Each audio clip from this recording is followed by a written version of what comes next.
All right, welcome to Dropping in a Pipeline Audio, or not that anymore, right? It's evidence-based audio engineering and education. This is number 141, and this is Iconic Reverb, and it's kind of a sneak peek. Something's coming pretty quick here. So if you're watching, you'll be in the know. So what's the know? So let me just get where... Oh! Okay, first thing. I know I've been promising you guys for like a month now that I was going to test the new X-Air 18 drivers and see if they actually showed more than the one stereo pair. And sorry for you guys on TikTok and Instagram. You can't see my screen, but rest assured I'm playing a video here that's showing with the newest drivers, out 1 and 2, out 3 and 4, out 5 and 6, and out 7 and 8. So they're there. Kind of weird that, let's say the X-Air 18 has 18, 9 stereo pairs.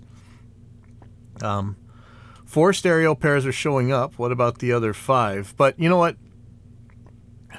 The reason we're probably wanting to use these Windows drivers or WDM or wave outs or whatever, direct sound, is for loopback stuff, like getting YouTube into Reaper or sending Reaper's outputs to other apps that don't have ASIO or whatever. Not just Reaper, but whatever your DAW is. And now these things are showing up, so you could theoretically send these to virtual audio cable or some other kind of loopback thing, and they should work for that. So you should be able to send your, do your podcasting, send your video captures into Reaper or into your DAW, sorry. So I think that's pretty good news. We've used these drivers for like 5 shows now, and I kept forgetting to test that. But so the drivers have been working fine. I did have one time where I couldn't shut down Reaper properly, but that's okay. I think that was something else. The drivers seem to be stable, that they're working, and they've been recording all the shows. So go give them a try, and hopefully, if you do some loopback stuff with it, let me know, and I'll hopefully be able to test that myself pretty soon. So yeah, right here, if you so for once, when you guys are on the Instagram and the TikTok, you can actually see I have my laptop that we use for the shows on top of the X-Air 18 rack right here, and that's what I was testing today. So when this is over, I think I'm gonna go back and do a couple loopback tests and things. So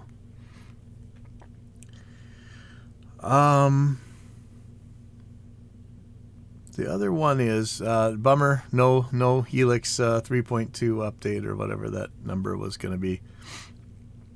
But I think we weren't really expecting that. I was just getting excited. But so for you guys on the computer, hopefully you can see. I'm going to be showing you what's coming out. This is a sneak peek. This is our reverb we've been working on. And we're calling it Iconic Reverb. And so I know it doesn't look like much. This is your very no graphical user interface stage right here. But the main thing is I wanted a reverb like the old H3000s, or even, I know people want to make fun, but the Digitech TSR 24 and 2101, where you really had a lot of control over the actual shape of the reverb. Or if I want to make that really bright gate of the old Eventide H3000s or whatever, I wanted a way to do it. And one of the issues here is actually being able to set the ER shape that you want, your early reflection shape. The early reflection in the real world, the early reflections we would call the sound that bounces right back to you from a wall in a reverb or a water tower or bunker or whatever. To me, I think that the early reflections tell you a lot about what type of room you're in and maybe what it's made out of.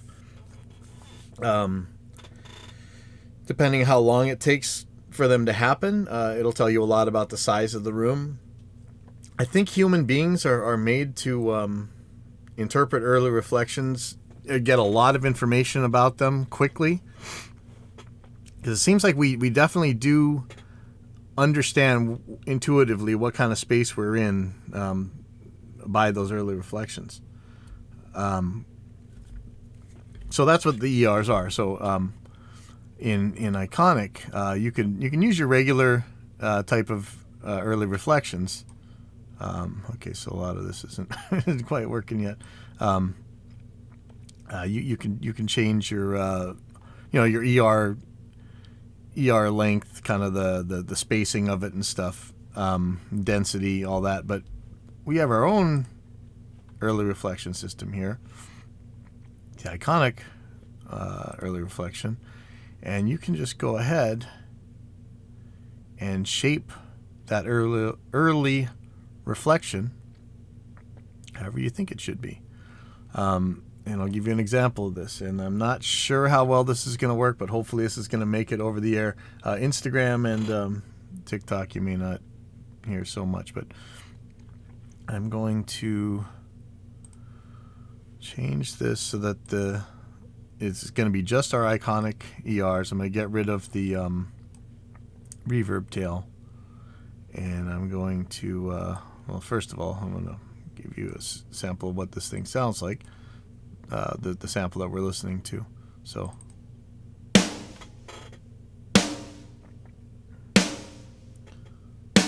okay, so that's just the dry snare getting hit. And I'm going to give you an example of the early reflection here. Okay, and so I'll put them together. And so you have your typical kind of size control.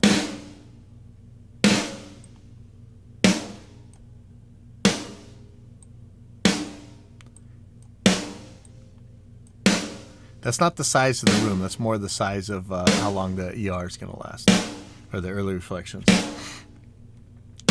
So now you can actually envelope this early reflection system.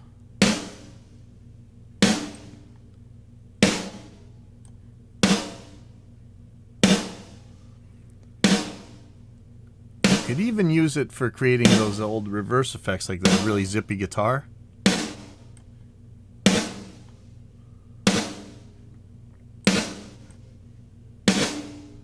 Oops. Right. So I don't know if you remember, I don't know if they did it so much in the 90s, but definitely in the 80s, you had lots of times you'd hear these reverse reverb guitars. It wasn't really so much reverb, it's just that first little bit, and it's kind of like zip, zip, zip, zip, zip, zip. It's a cool effect from there, but you really tailor your reverb sound with this thing. So that's your early reflection control. You've got your typical pre-delay control. You've got a EQ for the early reflections, and so much of this is going to change. There's some quality of life things in here, like there's a solo just for the early reflections, or a solo just for the late reflections. The kind of things that otherwise are kind of a pain. I think we're going to put mutes in there as well. There's a blend control that mixes between the regular early reflections, like you'd have in pretty much any algorithmic reverb, and our Iconic ERs. So you can mix and match between them. There's a stereo spread for the Iconic early reflections, something Dave was working on. That's actually, I think, going to be the basis for some new cool plugins later on. But this is a pretty cool thing here for the Iconic side. And then an early reflection density control, a stereo switch. There's an early reflections level control. I'd like to do a lot of this visually. I think we will as time goes by. I mean, I think a lot of you guys who know me know that I've been trying for decades to get a reverb that I was as happy with as the old hardware reverbs back in the day. And you know me, I'm an early adopter. I like technology, and I knew we would get there, but I was having trouble using it at the time. I was working. She's in Valhalla Vintage Verb for a while, and that was cool. So, anyway, I wanted this kind of reverb for so long. Let me show you some more of this here.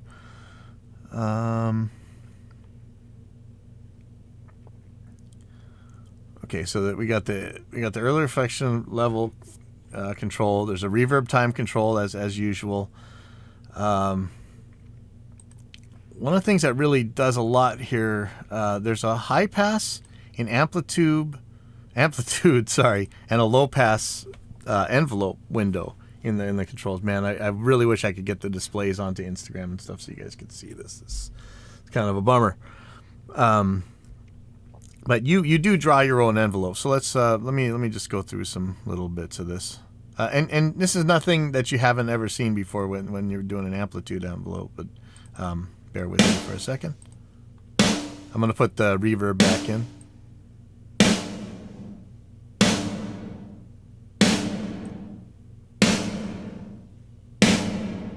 Okay, before I go much further, let me show you in settings. There's and this isn't going to be here. I think this is going to be on the front of the GUI later on. But there's a warmer bright switch for the early reflection and for the late reflection. In this case, I want to make it bright. I want to show you that I can make the old H3000 snappy explosive gate sound here. So I'm going to turn this one bright. So here we go. Okay, I'm going to change this ER a little bit. It's a little too long.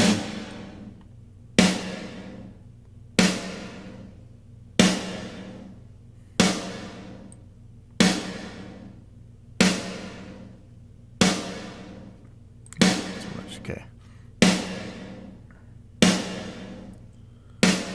Okay, so here's the amplitude window. So this is just your regular linear reverb. I'm gonna quick fade it out. Let's see. So here's this. I'm gonna slow fade it out.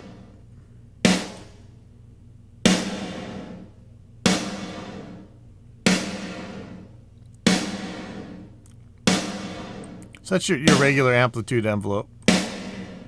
But if I want, I can add some points in here and make my own shape out of it. And so, like, let's say we wanted to gate it at about a quarter of a second. All right, or make it a little bit longer.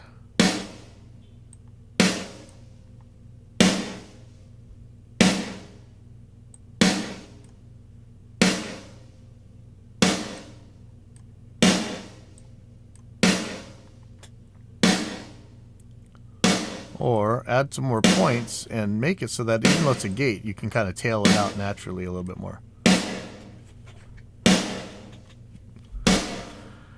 Or, of course, you could see there's a reset. Oh yeah, here's another quality of life thing. We have an envelope reset and preset system, so you can reset your envelopes or all your envelopes at once. So let me show you something else. So you could, of course, flip this sucker over and make the reverse.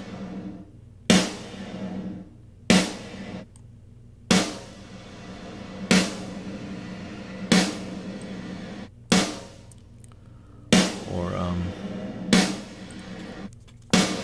anything in between.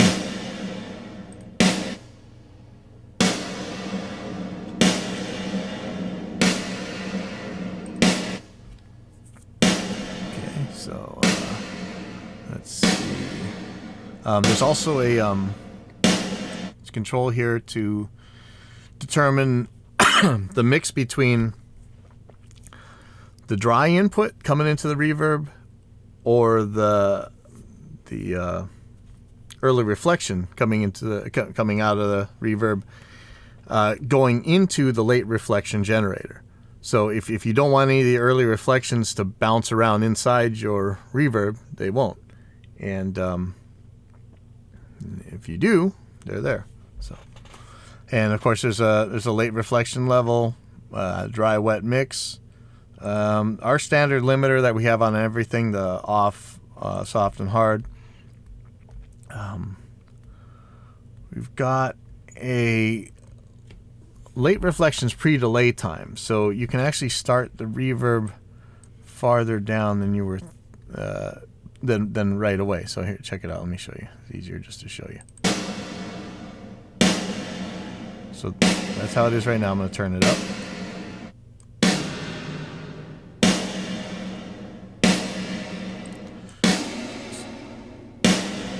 So if you want, you can make a much longer distinction between the early reflection and the late reflections.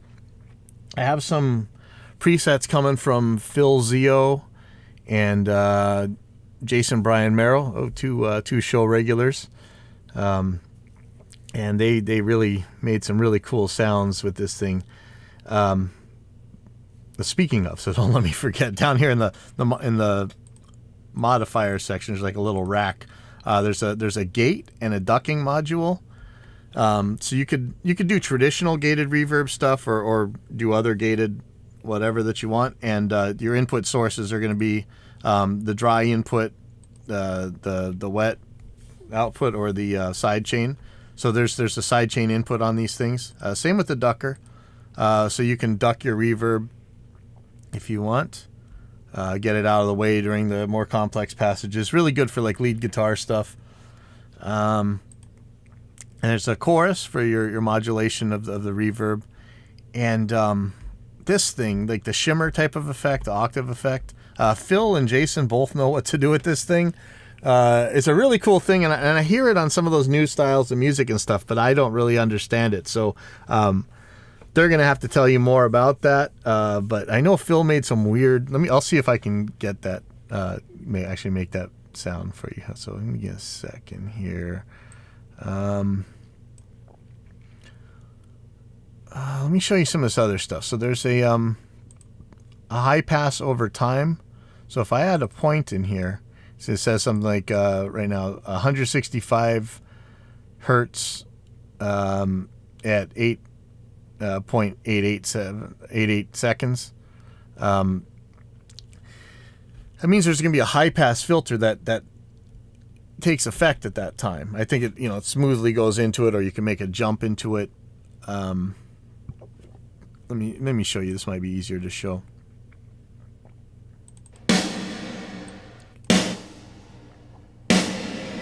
Okay, so here's how it is normally. I'm going to turn the reverb way up. And now I'm going to put this high pass filter over time.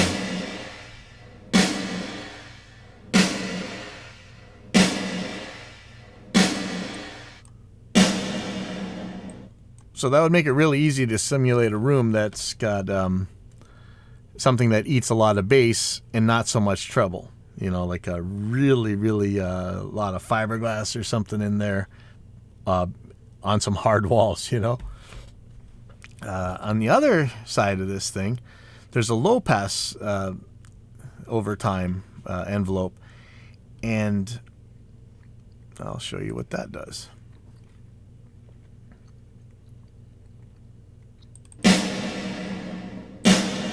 So I'm going to turn it off.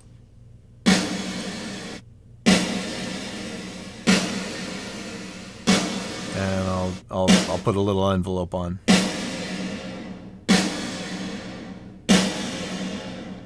And you can keep adding points if you want.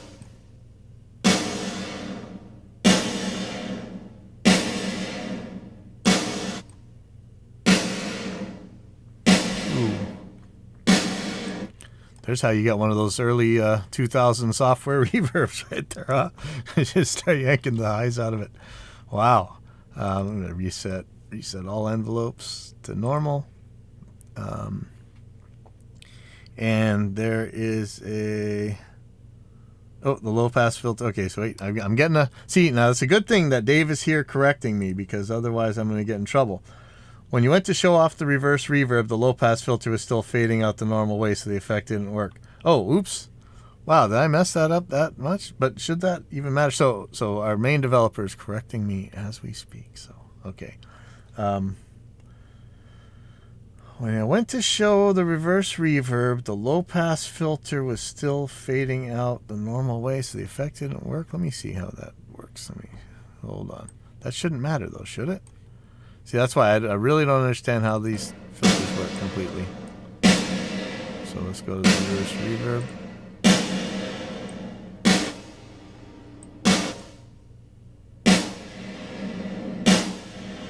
Oh, sounds like it's working to me, but if I flip the low pass out,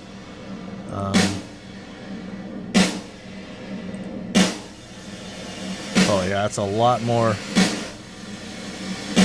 Oh, I see what you mean.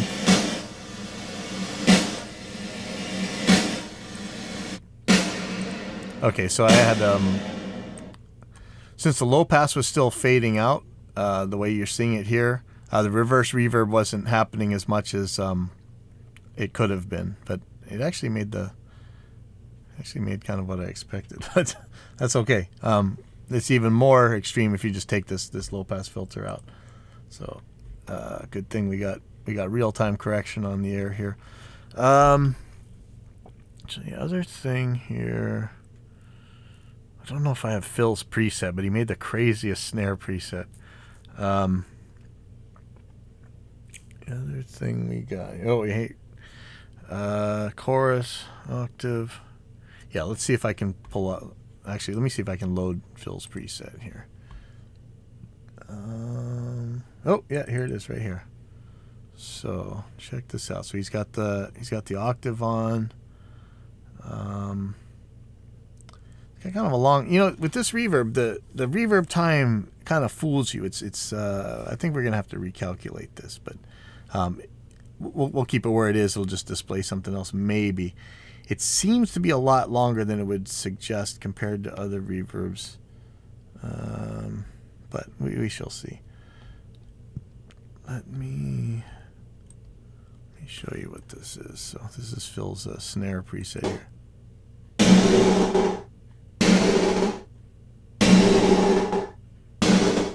Uh-oh, what am I doing? I have the gate on accidentally. You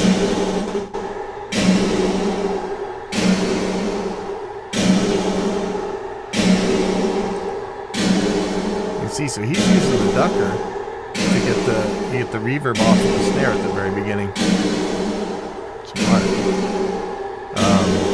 And then, so he's using this shimmer octave thing, so I'll turn that off.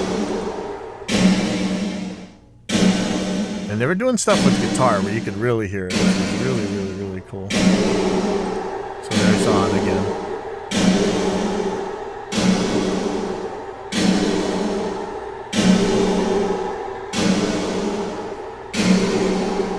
Yeah, so you can do all kinds of kooky stuff with this, but you should be able to generate pretty much any type of reverb sound you want. We're hopefully gonna start with a bunch of presets, so you don't have to really beat yourself up finding settings and things. But I think that's really all the little preview junk I got for you right now. And wasn't too much else in the news, as usual. Still going on where there's like no stock out there, which is kind of mind-blowing lately. We're trying to get some guitars for the kids at the school, and still not much out there. But I think that's it for me this week. Hopefully you guys will be trying Iconic Reverb extremely soon, and we'll